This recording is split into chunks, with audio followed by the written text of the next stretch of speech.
Hi and welcome back to another video from Global Molecule. My name is Ramsey Jordan and today we are talking about what's yours and what's mine. Haters, hate speech, digital hate, real hate in your physical relationships, and anything that could be confusing you, making you suffer, leaving you in situations that you actually really don't know how to handle right now or how to understand. So this was actually something that I helped someone with this morning, and I felt that this wasn't actually going to be my second video, but it was just fresh, it was up there, and now that I'm on a roll with recording, I decided that's what this second video is going to be about. So no wasting time. This channel is going to be really all about supporting you through the hardest situations in life, helping you to understand them, helping you how to grow through them and turn it all into a win. So let's start.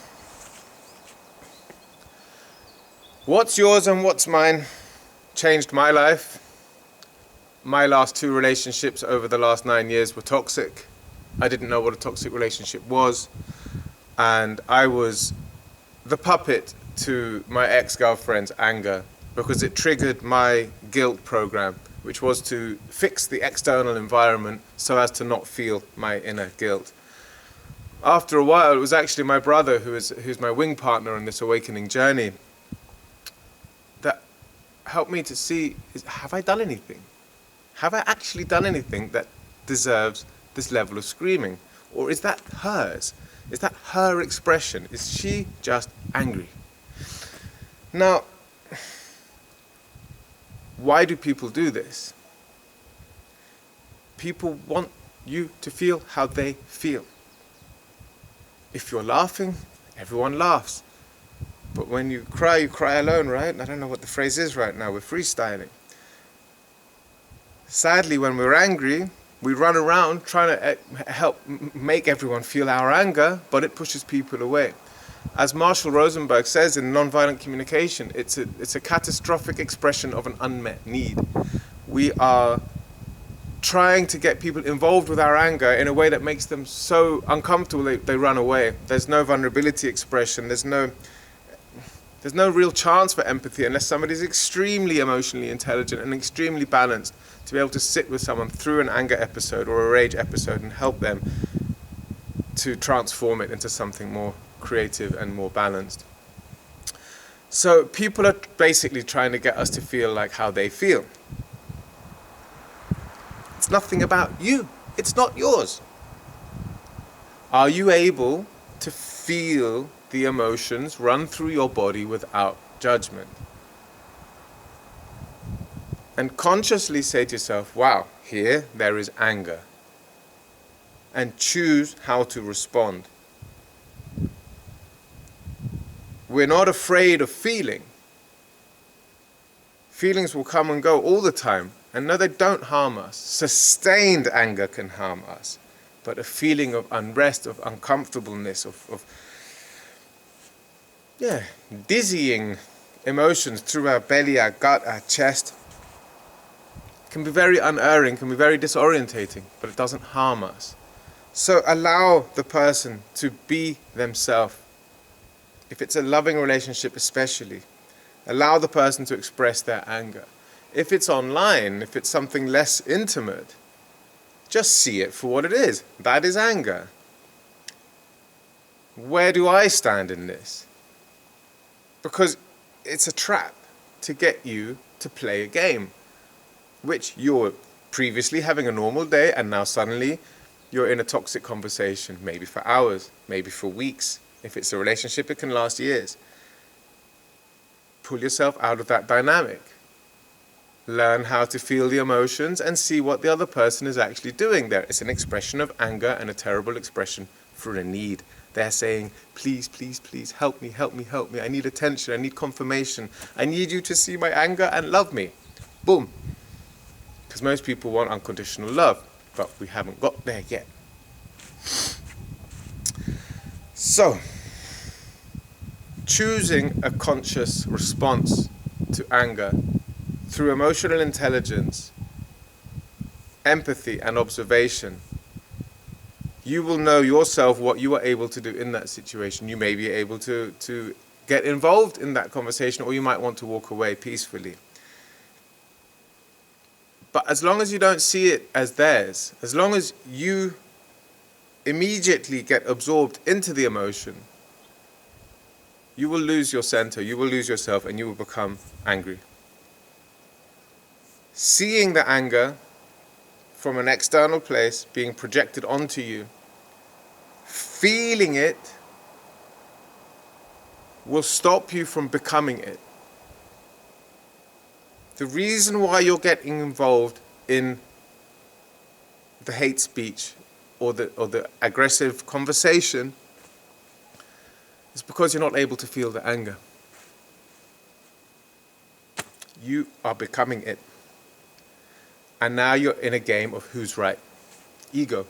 The ego has 3 basic principles: always correct, always superior, and always good. So both are now the good one, both are correct, and both are superior. Where's that going to end? Well, we've all seen that a few hundred times, haven't we? The ability to see their anger as their own and to stay centered. How can I explain this to someone that's never done this before? Imagine you've almost had a bump in a car, or you've lost you're distracted while you're driving, and you come back to realize there's a car coming around the corner, or you've all had it. Your stomach goes upside down, right? You still carry on driving, you might put on the brakes, and you go, oof, that was close, right? Well, when somebody's triggering your anger in you, the feeling is pretty similar, right? So carry on. Don't jump into that feeling. Sit there. Breathe. Now, if this person is very close to you, in your physical reality, they might start poking, they don't want you to be centered. So they're going to say, hey, you're being so spiritual now, or whatever you're trying to do to look at your deep breathing, you're so clever. They're going to push your guilt buttons to try to get you to respond, to react. Stay centered. See this person begging for an unmet need.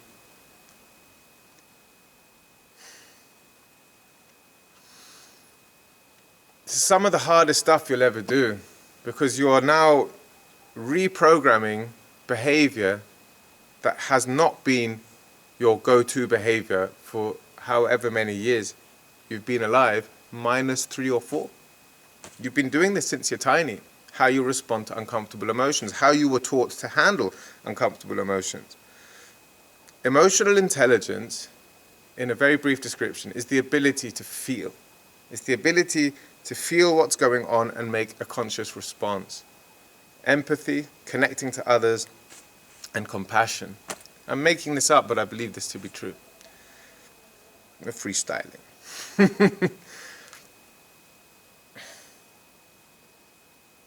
Without those 3 ingredients, you're going to end up in an argument, and you're going to end up thinking it's all about you. People are also projecting onto you what they are unable to see in themselves, and then screaming at that. So if somebody's feeling unworthy, weak, not physically, but you know what I'm saying. Let's see, these things. The ego is always good, correct, and superior. So how could it be weak, uneasy, pathetic, debilitated? How could it be? Because it's always good, correct, and superior. So if you're living in the ego mind state, you cannot allow these aspects of self into your conscious awareness. So we project them onto the person in front and we scream at that. The eyes are like movie projectors in that not only do they receive light and decode it through the retina into the brain, they project the image out.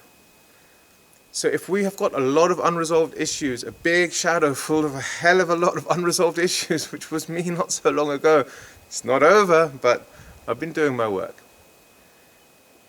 That projection outward is contaminated with all those unresolved traumas, situations, and patterns. All these aspects of self in your shadow that you can't see in your conscious mind. And it's contaminating your outward vision, and you're screaming at your outward vision. You're essentially screaming at your own movie.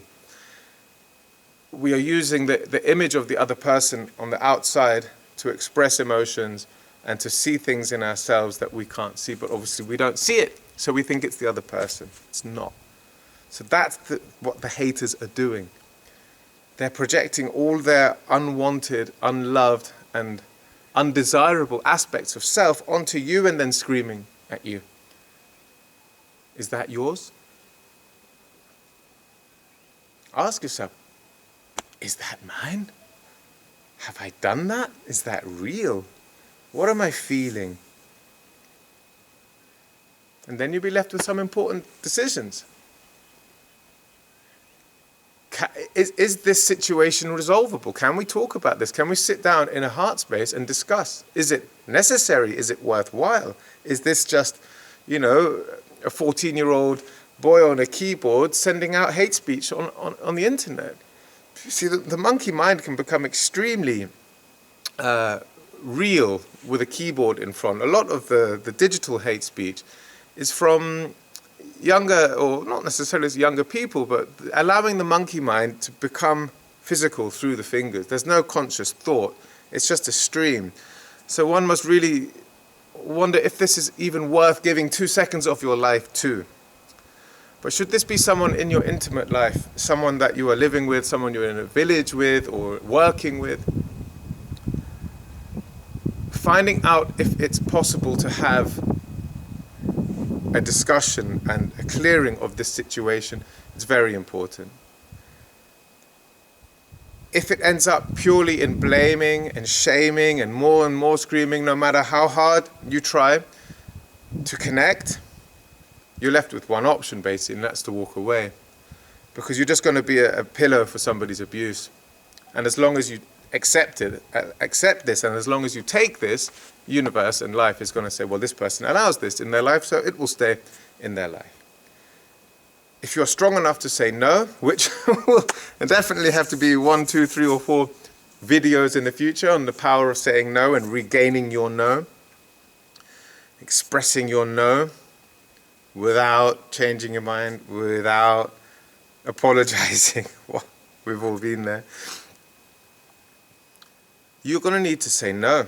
You're going to need to get this out of your life cleanly. And again, the button pushing will come back. They will do everything they can to not lose you as a target. Triggering a guilt program inside someone, like my old way of doing things, makes people do a U-turn and try to resolve the situation by taking back their words. We're not doing that. We're not doing that anymore. You're strong enough now. You can do this.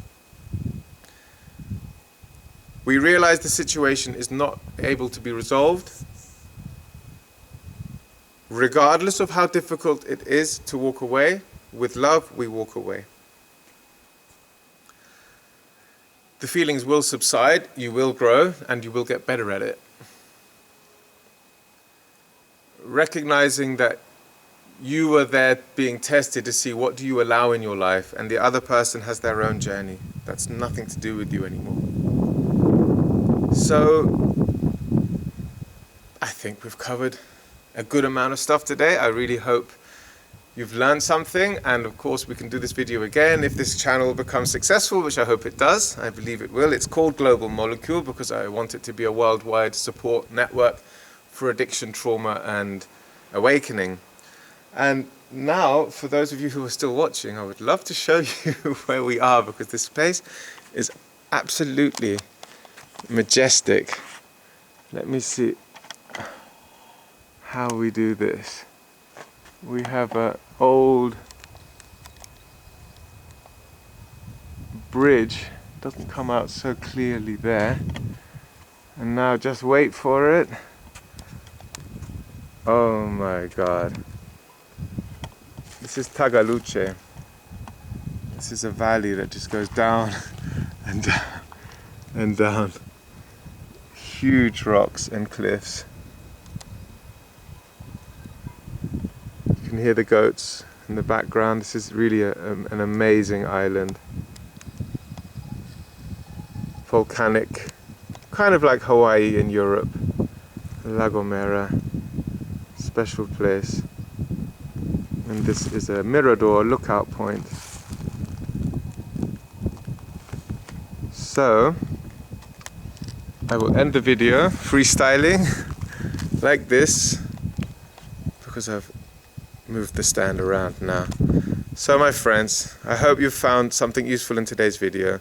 You can subscribe if you want to, you can like if you want to, that helps my channel get a better algorithm. You can leave a comment, you can ask for any videos you might like me to make. We're still starting out, this is my second video. I'm really excited and I'm enjoying making these videos for everybody. So have a beautiful day, one love.